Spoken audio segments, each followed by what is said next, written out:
Friends, চলে এসেছি তোমাদের সামনে একটি রান্নার ভিডিও নিয়ে। কি রান্না করছি, কিভাবে করছি, সব কিছুই তোমাদের সাথে এই ভিডিওতে শেয়ার করব। চলো তাহলে রান্নাটা শুরু করি। দেখো, আমি সমস্ত সবজিগুলোকে ভালো করে কেটে ধুয়ে নিয়েছি। আর এখানে অল্প পেঁয়াজ কুচিয়ে নিয়েছি, রসুন কুচিয়ে নিয়েছি আর আদা কুচিয়ে নিয়েছি। আর এখানে চিকেনটাকেও ভালো করে ধুয়ে নিয়েছি। বলো তো কী রান্না করব? একদম ঠিক ধরেছো, আমি আজকে রান্না করব চিকেন স্টু। আর এই চিকেন স্টুটা আমি কি করে রান্না করছি সেই রেসিপিটাই আমি তোমাদের সঙ্গে এই ভিডিওতে শেয়ার করব। দেখো আমি চিকেন স্টুটা কি করে রান্না করছি। কড়াটা বসিয়ে দিয়েছি, কড়াটা গরম হয়ে গেছে। এখন এর মধ্যে আমি দিয়ে দেব সামান্য পরিমাণ সাদা তেল। অল্প করে সাদা তেল দিয়ে দিলাম এবং এর সঙ্গে আমি অ্যাড করব অল্প করে বাটার।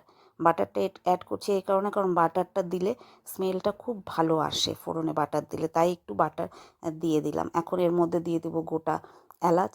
আর তারপরে এলাচটা দেওয়ার পরে এখন এর মধ্যে আমি যে সমস্ত জিনিসগুলো কুচিয়ে রেখেছিলাম, ওই আদা কুচি, রসুন, পেঁয়াজ কুচি আর রসুন কুচি, সেগুলা সব আমি এখন এর মধ্যে দিয়ে দেবো।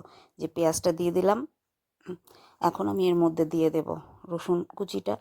এবার দিয়ে দিলাম। এখন এগুলোকে আমি একটু ভালো করে ভেজে নেব যতক্ষণ না ওই কাঁচা গন্ধটা চলে যাচ্ছে।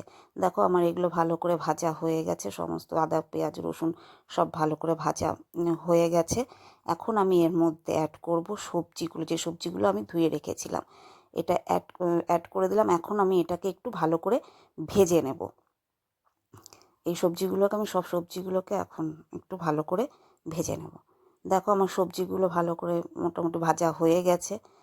এবার আমি এর মধ্যে অ্যাড করব চিকেনগুলো, যে চিকেনগুলো আমি ধুয়ে রেখেছিলাম। সমস্ত চিকেনগুলো আমি এর মধ্যে অ্যাড করে দিচ্ছি।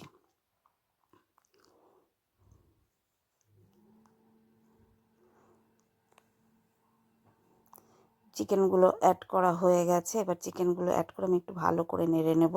চিকেনগুলোকে দেখো ভালো করে নেড়ে নিচ্ছি আমি। চিকেনগুলোকে সমস্ত সবজির সঙ্গে আর ওই মশলাগুলোর সঙ্গে ভালো করে নেড়ে নিলাম। এখন আমি এর মধ্যে দিয়ে দেব স্বাদ মতো নুন। তোমরা যে যেরকম নুন খাবে সেইভাবে দিয়ে দেবে। আমিও আমার পরিমাণ মতন লবণটা এর মধ্যে অ্যাড করে দিলাম। এবার লবণটা অ্যাড করার পর এটাকে আমি ভালো করে একটু নেড়ে নেব।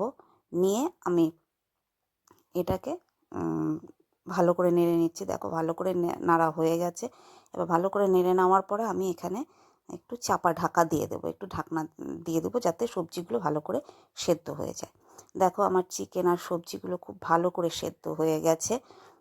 দেখতেই পাচ্ছ ভীষণ সুন্দরভাবে সবজিটা আর চিকেনটা সেদ্ধ হয়ে গেছে। এবার দেখো আমি পাশে একটা বাটিতে অল্প করে দুধ একটু হালকা গরম করে নিয়েছিলাম। এর মধ্যে আমি সামান্য পরিমাণ কর্নফ্লাওয়ার আর অল্প একটু বাটার অ্যাড করে দিচ্ছি। দিয়ে এটাকে একটু ভালো করে আমি মিশিয়ে নেব।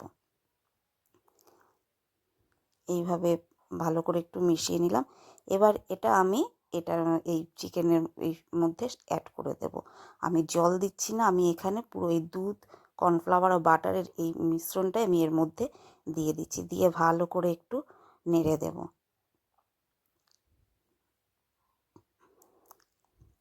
দেখো ভালো করে নেড়ে দিয়েছি। এবার এটা রেখে দেবো একটু ফোটার জন্য। দেখো আমার এই ইয়েটা ভালো করে ফুটে গেছে, দুধটা ভালো করে ফুটে গেছে। এখন আমি এর মধ্যে দিয়ে দিলাম একটু গোলমরিচ গুঁড়ো। গোলমরিচ গুঁড়োটা দিয়ে দিলাম।